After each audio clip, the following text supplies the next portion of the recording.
Hello everybody, today my guest is Karen Lawrence Öqvist, who is CEO of Privasee. Today we are going to talk about choice, but before we start about that topic, I have two short questions, quick questions.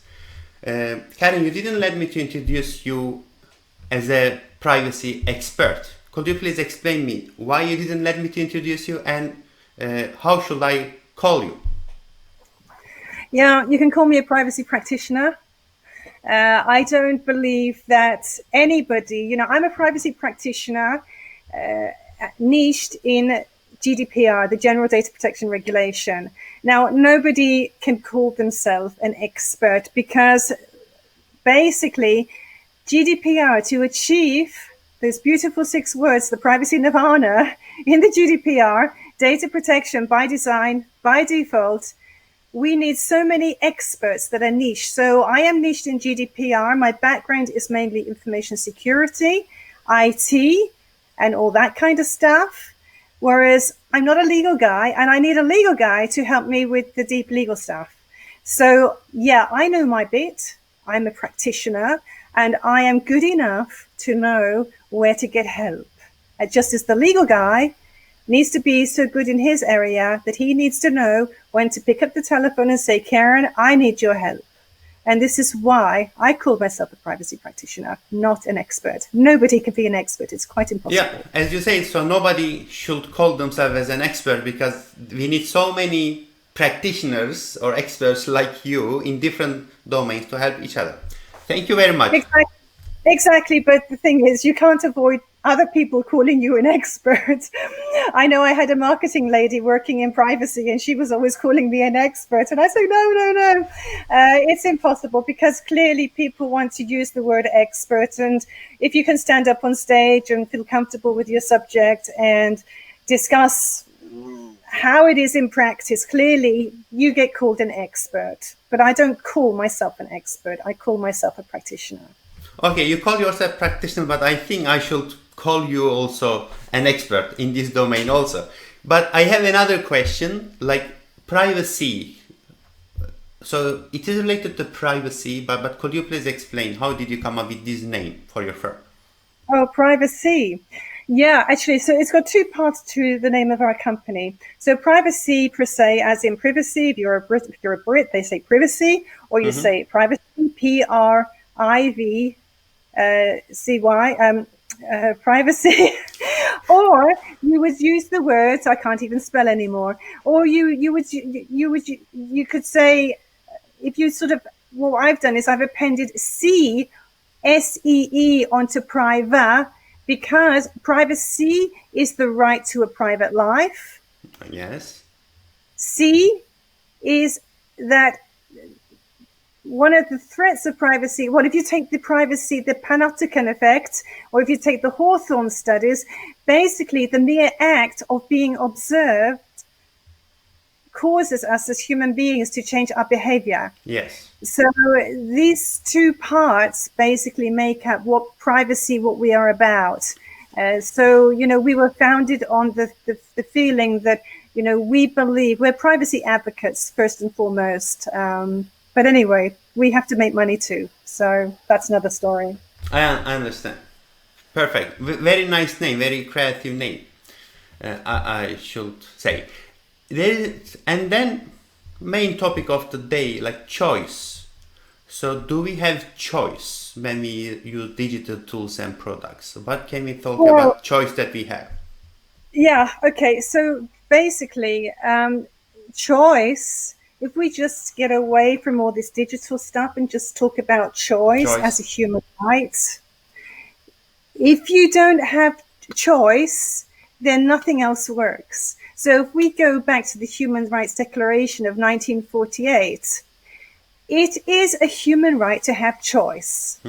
The GDPR and every single privacy law that is implemented globally, in whatever country you happen to be in, is based on a human right, which is based on choice. So if we move on to where we are with the GDPR. So if we sort of say the one word in the GDPR that is the most important word out of everything else, it is actually choice. Choice. If you Interesting. don't have choice, then you are actually breaking the law of the GDPR. And often, in the role of a DPO, for example, I'm sitting as DPO for, well, it's actually one company at the moment, I think. It used to be several, but now it's only one. But I advise a lot of DPOs. And I often come back to them when they say, well, I'm not sure what to do. And I sort of come back to this word choice, choice, choice. So, for example, if we take the cookie walls, that is getting a little bit of things popping up in my LinkedIn feed right now, that basically there is companies, it's a common practice for marketing to basically sort of say you accept all cookies or you accept no cookies. However, there's been a development in the law that basically states now that you need to allow the user to have the choice to accept only those cookies that are essential to the functioning of the web page.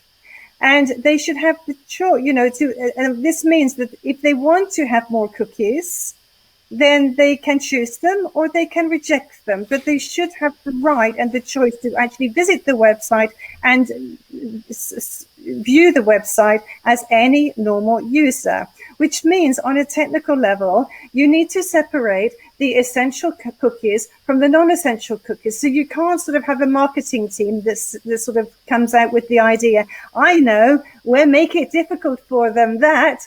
Yeah, this is what I wanted to say. Yeah. Because usually I don't understand. I just feel that, okay, I have to accept all cookies to move on, because they just, sometimes they give big pages of description and explanation. How can I understand? So basically, it goes back quite some way, because the thing to do with accepting cookies or not, this is based upon something called the e-privacy directive, to be the e-privacy regulation that hooks into the GDPR. Now, basically, what they've done, they realized there was a lot of privacy advocates fighting to make it more privacy friendly on the websites a few years ago. And what was decided in the end, which basically made a really, really negative user experience, this bloody cookie banner. So at every web page. So everyone has to accept these cookies. And this was like, can we say, a compromise between, if you're thinking about Brussels, and you got the industry lobbyists that basically want to have things as easy as possible. They want to make as much money as possible. And clearly we need this for a functioning society, or we wouldn't even have the choices about privacy, because a functioning society comes in with, you're not able to do human rights. If you take Maslow's hierarchy of needs, to have the basics for us up. So basically what it means is that cookies, you have the industry lobbyists, they want to have it like as easy as possible. And then you have the privacy advocates. And the compromise in the middle was these bloody cookie banners that at the end of the day, nobody liked them, and not even the users like them. So where we are now, you can go on to have a good example of how a cookie banner should look and how cookies should be configured. There's a really nice packages you can download from the Information Commissioner's website.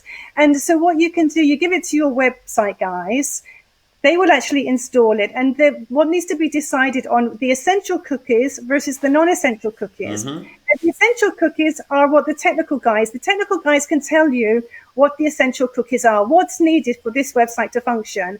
Anything outside of that is non-essential. And this is what this toolkit from the ICO actually does. So what it does is that it gives the user a choice on whether they would like to have optional cookies. And essential cookies, for example, they should be purely, in main, they should be session cookies. Yes, so when it shouldn't be stored in their cloud servers. You visit the website, and after the session, they are deleted. And then you come back again. The non-essential cookies would be like, there's a couple of my friends or colleagues from years ago, they've just published a couple of really good books. And I'm sort of thinking, I want to buy their books, but I don't have time to sort of fix it now. Should I buy it in UK or here in Sweden? So I've just put them in my wish list. And as soon as I put it in my wish list, okay, that's saved on the website, but it could also that it puts a permanent optional cookie on my computer. But that's my choice to do this. So, whenever it's like when I'm finding there is arguments between legal and marketing, and there is in every organization that has anything to do with the GDPR that has to comply with GDPR one way or the other. It doesn't need to be just an EU company. It could be a company in the US that's serving customers in the EU. Whenever you have these arguments, I always say, look, it's very straightforward. Get down to the lowest common denominator to make a decision on whether you need to do this or not. There's 250 plus pages of text in the GDPR. The marketing guys don't care about this. They will ask the legal guys. The legal guys will give them lots of complicated justifications in a legal text. And language is difficult to understand each other, terminology. So I just say to the marketing guys, look, it's like this. It's about choice. And then if we move on to this, I had one customer that was extremely interesting in 2016. They were a company offering transport services in the Nordics. And they had a vibrant marketing department. They had about 10 employees or something doing marketing. And it wasn't a big company, but marketing was a really big part of their company where they had like 200 employees. Wow. And they were pushing out all the time marketing campaigns, and it was like push different metrics to measure, to implement. So I was brought in and I was brought in to talk to the marketing guys because they were not sure how they could be GDPR compliant. And I said to them, look, what else are you doing? You've got an app, right? And they said, yeah, we're building an app. I said, okay, how many of your leads come via the app today? This was in 2016. And how many come via your aggressive marketing where you've got 7 guys pushing out these marketing campaigns? We tell them growth marketing right now. Yeah. So in those days, it was like 30-70, 30 was the app. Yeah, where users were downloading the app to use the services, and 70% were the aggressive marketing. And I basically said to the management team, I said, look, how much money are you spending on 70% compared to how much on 30%? And then I said, okay, what's the quality that you're getting from the 30% versus the 70%? And then I said, and then we get back to this choice word. I said, and why is the quality better? And they said, well, it's because the user wants to download the app. I said, yes, they choose to do this. Choice. Yes. Because if they download, they made a decision to download. Exactly. And then it was like 1.5 years later, I happened to come across them again. They only had 3 people left in their marketing. They got rid of the rest and they had everything in the app. I understand. Of course, marketing people wouldn't be happy to hear that, but maybe we really need to understand we should provide choice. Sometimes I am frustrated when I want to watch or listen something from US websites because I click the link and then they say, sorry, we cannot serve you right now, most probably because of GDPR issues. So I don't have choice, even though they have a website available to the public, but not to European public. Yeah. I guess I don't know what Trump's going to do there, but we don't want to get dragged into all of the politics and everything. But clearly, the US companies are having challenges, some of them, and some of them have made a decision not to serve EU customers, and that is their choice to do this way. But in the long term, they will actually lose out. That's a business choice. Yes. Yeah. Okay, so basically, if we get to then the DPO and this choice word, I think that a lot of being the DPO is actually quite challenging. It's a conflict role. You are sat between. So you as the DPO are standing in the shoes of the data subject. So you need to make decisions in the shoes of the data subject. So if you can imagine, you have customers. Let's say that you have 500 customers or 1,000 customers or 1 million customers, and you have 10 times as many prospects. You are standing in their shoes. You are standing in the shoes of your employees. So the way that you can liken this is to a consumer advocate. A consumer advocate basically stands in the shoes of the consumer, and they have two roles. One is that they need to listen, they need to be the single point of contact for the consumer when it pertains to goods that they have purchased, or, and then the other point is that they need to make sure that the business that is selling these goods is compliant with any consumer laws. And GDPR is exactly the same. So what happens with the DPO, if we get back to the choice word, is the DPO is very focused on the rights of the data subject, that they have a choice, and this can create a conflict with the business when you're actually looking at risks and things, because a privacy risk, if you read the definition in the GDPR, is the potential risk of harm. Well, I won't use the exact words, but the potential risk of harm to an individual. They actually say to the risk of harm to the rights and freedoms of a natural person. Okay? Because a natural person is from the moment you're born until you die. It's not before this, it's not after this. That's the GDPR. But basically, the business, they will be looking at risk from the angle of the organization. What's the brand damage? Are we going to lose our intellectual property if you have somebody hacking in? When I was a security guy, I remember I put a honeypot in a large organization that was mining because somebody was trying to steal the mining rights. So it's basically looking very much from an organizational perspective. So what happens is that you can have a conflict between the DPO and the risk management team because they're not seeing eye to eye on these things. And so basically, it's really important for the DPO to be able to use the language that is understandable to the rest of the organization, which could be the risk guy, it could be whatever, it could be the CEO, it could be the board. But basically, using words like choice, I'm standing in the shoes of the data subject, I am like a consumer advocate, are normally things that can work so that you don't end up in a difficult situation. There are quite a few DPOs that I'm aware of that have either left their roles or even been sacked because of these conflicts. And getting down to the lowest common denominator, where do we start? Choice, and that's it.